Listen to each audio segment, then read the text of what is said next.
Okey,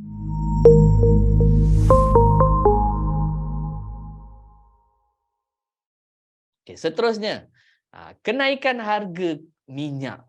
Okey, kenaikan harga minyak. Bagus versus tak bagus. Of course, dia ada, orang kata ada pro and con di sini. Okey, so kalau harga minyak naik, of course kita cakap pendapatan negara kita meningkat. Sebab setiap $1 kenaikan harga minyak dunia memberikan pendapatan tambahan sebanyak 300 juta ringgit kepada negara. Banyak kan? Kita ni yalah nak bagi pencen, nak bagi BRIM lah, nak bagi pelepasan cukai lah, macam-macam kita nak. Problemnya duit kerajaan tu ada ke tidak? Kan? Jadi kalau harga minyak naik, maka pendapatan negara pun akan naiklah. Bagus. Kan? Cuma masalahnya adalah bila harga minyak naik, kita tahu harga kos barangan lain pun akan turut meningkat. Kan? Dan antara punca hari ini kenapa kita kata berada dalam keadaan inflasi yang tinggi adalah disebabkan kenaikan harga minyak. Kan? Yang berpunca sebenarnya antara punca terbesar kalau kita tengok tahun 2021, kan? Tahun 2021 memang ekonomi bermasalah, betul? Kan? Tapi waktu tu kita tak risau sangat pasal inflasi. Betul tak? Kan? Inflasi kata tak heboh sangatlah cerita pasal harga barang naik. Kan? Tapi isu harga barang naik ni dia makin kuat. Dia punya amplitude tu, dia punya perbahasan tu menjelang tahun 2022. Bila awal tahun 2022, kita dikejutkan dengan perang melibatkan Ukraine dan juga Rusia. Bermula daripada situlah kenaikan harga minyak berlaku dan juga harga komoditi-komoditi lain pun meningkat sama. Itu yang menyebabkan kadar inflasi itu meningkat naik dengan sangat mendadak. Kan? So dia punya impactnya kat situlah.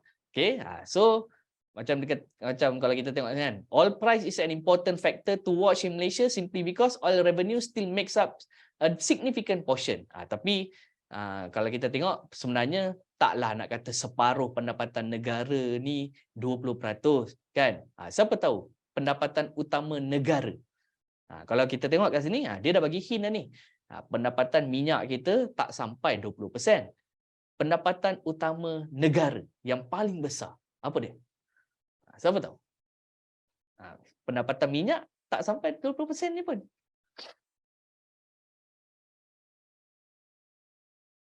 Sebenarnya cukai lah, LHDN lah penyumbang utama pendapatan negara. Bukannya elektronik tu itu adalah produk yang paling banyak kita ekspor. Okey, cuma pendapatan utama sebenarnya masih cukai, bukanlah kata disebabkan minyak. Okey, so bila harga minyak naik, maka keuntungan syarikat minyak kebangsaan kita Petronas ni pun akan meningkat naik. Kan? Jadi bila Petronas punya pendapatan naik, dividen yang diberikan pun meningkat. Kan? So benda tu baguslah. Cuma in a downside, kan, bila harga minyak naik, kan, masalah seterusnya akan berlaku. Kan, iaitu harga petrol, harga diesel akan meningkat.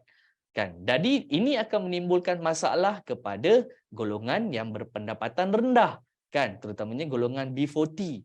Tadi ada satu lawak saya baca, kan. Saya nak share. Ni bukan resis lah. Tapi benda tu dia sekadar lawak. Dia bukan resis, nampak macam resis tapi tak ada niat untuk resis. Lawak tu saya macam baru terfikir. Orang Cina tak ada siapa pun tergolong dalam kategori B40. Tu saya macam fikir, ya ke? Golongan Cina tak ada B40, power gila.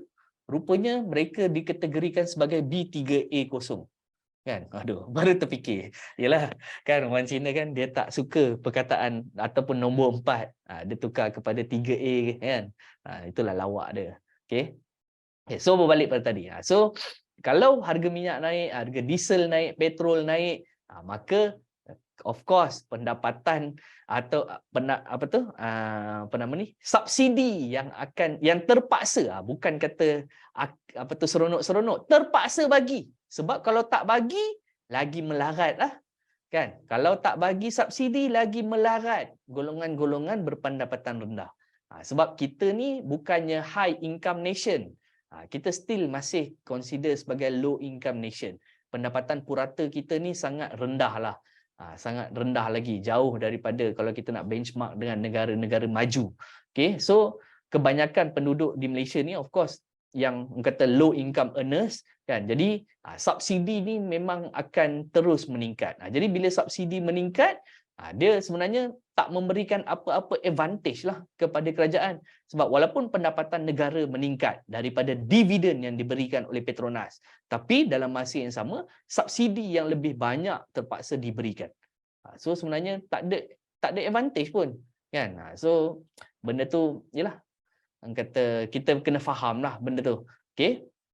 So, kalau kita tengok, nampak?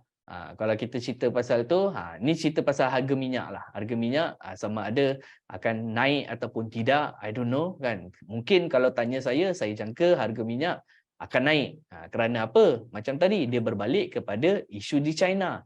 Bila kita cerita pasal China, kan, maknanya kita mengharapkan China dibuka sepenuhnya supaya aktiviti ekonomi akan meningkat. Jadi kita akan melihat sektor-sektor ekonomi akan berkembang.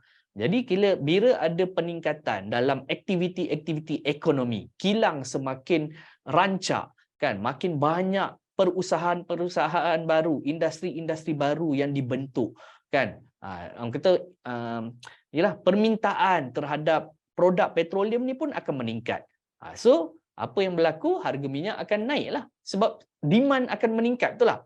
Kan, daripada 1 kilang naik jadi 2 kilang, jadi 10 kilang. So nampak, harga minyak dijangkakan akan meningkat. Tapi itu dari sudut demand, kan? Itu dari sudut demand. Kita kena faham juga bagaimana kawalan harga minyak ni berlaku. Dia melibatkan supply juga, kan? Bagaimana pula perancangan negara-negara pengeksport minyak utama di dunia, kan, seperti US sebagai pengeksport utama, eksport yang terbesar. Yang kedua, OPEC, kan, negara-negara Arab lah, terutamanya Kuwait, Saudi, semua tu, dan juga Rusia tu sendiri sebagai kelompok ketiga terbesar di dunia. So kalau kata Rusia ni masih meneruskan perang versus Ukraine, Rusia nak boycott negara-negara yang go against them, yang tidak menyokong dia punya perang, kan, yang kata memboikot Rusia. Kita tahu banyak negara-negara barat yang memboikot Rusia. Jadi kalau hari ini, kan, Rusia sebagai antara pengeluar minyak utama di dunia ni, bayangkan if Rusia menghentikan pengeluaran mereka. Of course, Rusia takkan hentikan. Kalau Rusia hentikan, mampulah dia. Mana dia nak dapat duit? Sebab itulah tunjang utama ekonomi dia. Cumanya, dia akan memanipulasi pengeluaran ni lah. Sebab they have control. They control the bulk of all production di dunia, kan. So benda tu pun akan memberikan volatility lah, memberikan kenaikan ataupun penurunan harga minyak tu. So itu akan menjadi highlight. Okay. So kalau kita tengok penganalisa pasaran, antaranya kalau kita tengok Goldman Sachs, kan, kita tengok JP Morgan menjangkakan harga minyak akan berada sekitar 100 hingga 90 dolar je. Itu jangkaan dia. Tapi macam saya kata, benda ni ialah there's a lot of uncertainties. Ini pandangan mereka dengan situasi sedia ada.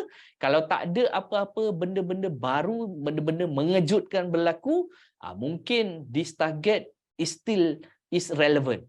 But if berlakunya perang, kan, saya banyak highlightkan tentang situasi geopolitical tension yang seterusnya, kan, banyak ni selain daripada Rusia Ukraine. Sebenarnya ni kita belum cerita tentang potensi US versus China. Kita cerita tentang baru ni saya kongsikan, kalau anda ingat minggu lepas, bagaimana Serbia dan Kosovo dah memulakan peperangan yang dah dihentikan agak lama. Sekarang bermula kembali pertempuran. Nampak? Itu di Serbia dan Kosovo lah. Itu lebih kepada mungkin internal punya problem.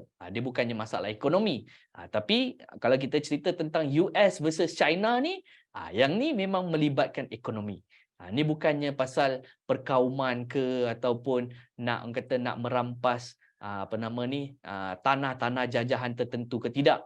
Ni lebih kepada siapa yang akan menguasai ekonomi dunia. Tu perang antara US versus China. Okay, so kalau benda-benda ni ialah makin membimbangkan. So itu yang akan memberikan kesan yang besarlah kepada hala tuju minyak, kan? Okay. So kita tengok macam mana. Tadi saya cerita pasal LNG, nampak? How important LNG to our country. Nampak? Malaysia is the 5th largest exporter in the world. Bayangkan. Tuan-tuan, dalam tempoh saya tak sampai 10 tahun, Petronas bermula daripada FLNG 1, dah ada FLNG 2. Baru minggu lepas, dia orang dah award kontrak kepada FLNG 3 dah. Dah 3 FLNG. Petronas floating liquefied natural gas punya vessel tu. Yang Petronas bina dalam tempoh 10 tahun ni je. How important it is. Kan? Sebab Malaysia ni kaya dengan gas, terutamanya di kawasan Bintulu, kan? Bintulu dan Sabah lah yang banyak, kan? Jadi bayangkan, kita ni negara yang kaya dengan gas. Jadi ini antara sumber pendapatan utama negara. Sebab permintaan terhadap produk LNG ni memang semakin meningkat, terutamanya di negara-negara yang mana tidak mempunyai simpanan minyak, seperti Jepun, seperti Korea, kan? So itulah orang kata advantage kita kat situ. Sebab bila harga minyak naik, harga LNG pun naik. Nampak? Kita ni sekarang ni, alhamdulillah, Petronas ni punya level cerdik dia dah lain macam sikit. Dulu Petronas ni dia hanya bergantung kepada crude oil, kan? Jadi sekarang Petronas dah mula kata melihat kepada income stream yang baru, seperti petrochemical. Kita tengok bila harga minyak naik, harga petrochemical produk pun meningkat. Kita tengok harga fertilizer pun meningkat, kan? Harga resin pun meningkat. Nampak? Bila harga minyak naik, harga LNG pun naik. So nampak? So kalau kata apa-apa berlaku dari sudut crude oil, dari sudut minyak mentah, kan? Sekarang ialah of course income utama Petronas daripada minyak mentah.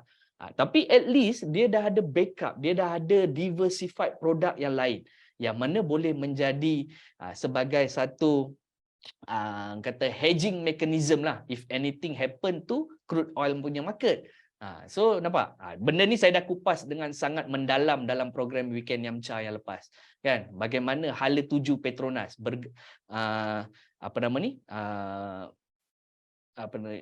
berdasarkan prestasi semasa Petronas dan juga perancangan Petronas untuk tahun 2023 sehingga 2025. Semua tu saya dah kupaskan dalam program Weekend Yamcha yang lepas. Memang sebenarnya kalau in overall apa yang saya boleh katakan, memang kalau macam saya kata, kalau tak ada benda pelik-pelik berlaku, insya-Allah aktiviti kata oil and gas di seluruh dunia memang akan meningkat naik. Bukan kata di Malaysia je. Kalau kita tengok sekarang ni, kalau kata rig count lah, kalau kata rig count di Southeast Asia sendiri pun dah at the level of 90%. Kalau kata di Malaysia ni dah boleh kata 70 to 80% punya capacity. Dan semalam 2 hari lepas pun saya sembang dengan sepupu saya, kan? Sepupu saya dia kerja Petronas, dia dalam bahagian drilling. Jadi sembang ada pasal projek-projek terbaru. Tak cukup rig, tuan-tuan, tak cukup kapal korek minyak. Itu masalah Petronas sekarang. Dulu tahun 2020 kapal-kapal korek minyak ni semua ni tak laku. Memang tersadar je duduk kat tepi port, tak ada siapa nak sewa. Hari ni tak cukup. Sampai terpaksa ambil kapal korek minyak daripada luar negara. Bayangkan, itu challenge dia sekarang. Punya tak cukup sebab industri ekonomi, industri oil and gas ni memang kata sedang booming. Sebabkan jelah kita tahu faktor-faktor yang tadi dah saya dah sebutkan benda tu, kan. So benda ni kata sebagai satu peluang lah kepada kita, terutamanya dalam sektor oil and gas. Okay, right.